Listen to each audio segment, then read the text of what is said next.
Welcome to Kellie's News You Can Use, a podcast dedicated to healthcare information. Hello, and welcome to Kellie's News You Can Use. This month is National Lung Awareness Month, and we have Dr. Martinez, a pulmonologist with over 25 years of experience, joining us today. And we also are very happy that he will be joining the John Knox family at the Center for Healthy Living in Suite 205 in early 2026. Welcome, Dr. Martinez. Kellie, good afternoon. Thank you for having me. Absolutely. So first, will you share a little bit about your background and your medical experience with our audience? Sure. I'm Jose Martinez. I am Colombian. I went to medical school in Colombia, and then I came to the United States back in 2001. I did all my training in New York, internal medicine, pulmonary, and critical care. So I'm triple board certified internal medicine, pulmonary, critical care, and I also have very good training in sleep medicine. Oh, wow. Mm-hmm. Which includes sleep apnea. Yes. So you specialize in sleep apnea. Do you work with COPD patients? Yes, definitely. That's part of my expertise. Patient with asthma, COPD, sleep apnea, different sleep disorder breathings. Wow, okay. So what are a few, basic symptoms or things that people should look for to say, I need to go see a pulmonologist, or do they need to go to their primary first? Well, I think it would be important to know that there are some very easy symptoms to alert you that maybe there is something going on with your lungs. If you have some shortness of breath, some cough, obviously cough with blood is one of the ominous symptoms of something is something not very good is going on at the same time. Definitely wheezing.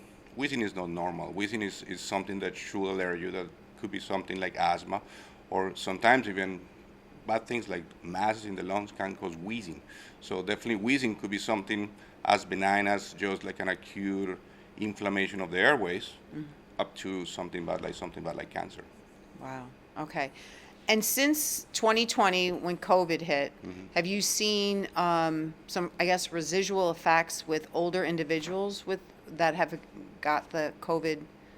Yes, unfortunately, for some patients with COVID, and it was mostly with patients who had very severe COVID, bad pneumonia, and they were in the hospital for a long period of time.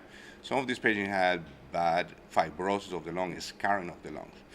There is something that we call long COVID, and it's a syndrome of multiple symptoms, but I think the patients who really got sicker were the patients who were having some issues with the lungs, like fibrosis. Some patients had scarring of the lung because of the COVID infection and inflammation, and some of those patients were still seen. Okay. And with the sleep apnea, if somebody has sleep apnea, one of our residents here at John Knox, and they come and see you, what can they expect from, starting maybe their first visit and moving forward to help them with their sleep apnea?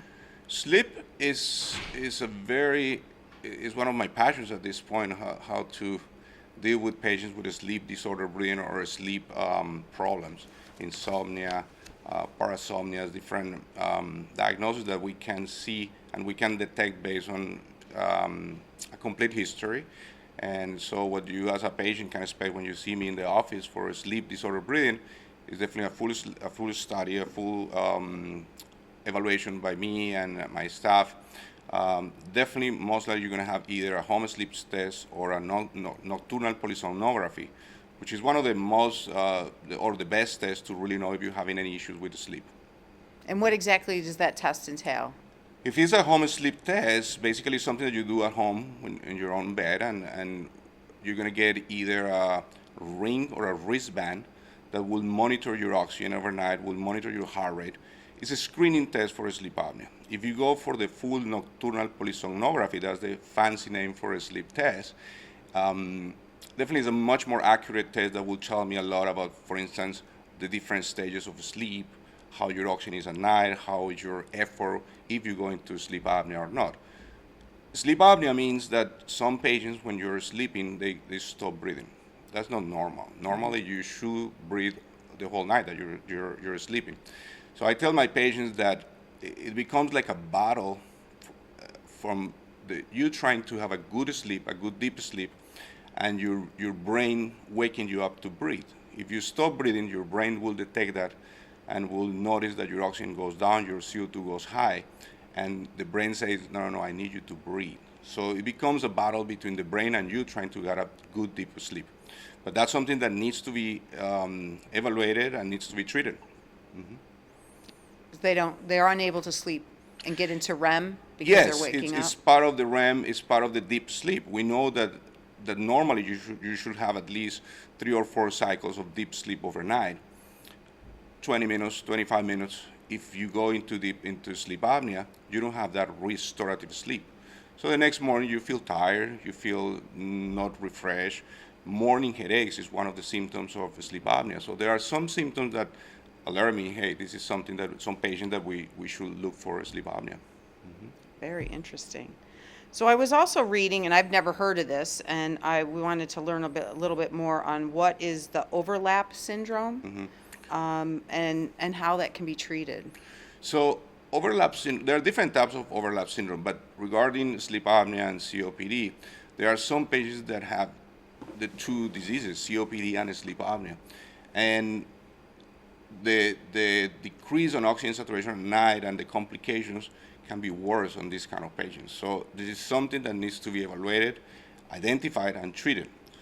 COPD has a way that we diagnose with pulmonary function tests, plus symptoms, plus x-rays, plus CAT scans, and that would tell me the different stages of COPD.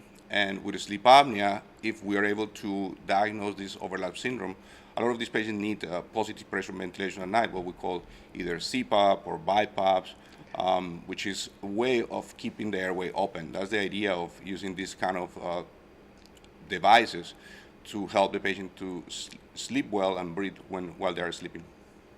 Very interesting. So we should share that right now you are on One Sample Road next to Broward North, and hopefully moving here early 2026. Yes. And the other part is you are credentialed at our Woodlands, Yes. which is our rehab and long-term care. So you can follow your own patients Sure. if they go there, but you can also see patients that are in there for rehab. Yes. Or what we call our long-term care elders if they need pulmonology. Yes. At this point, we're very happy and we're very excited that we'll be moving the whole office and the whole group of my team to the building.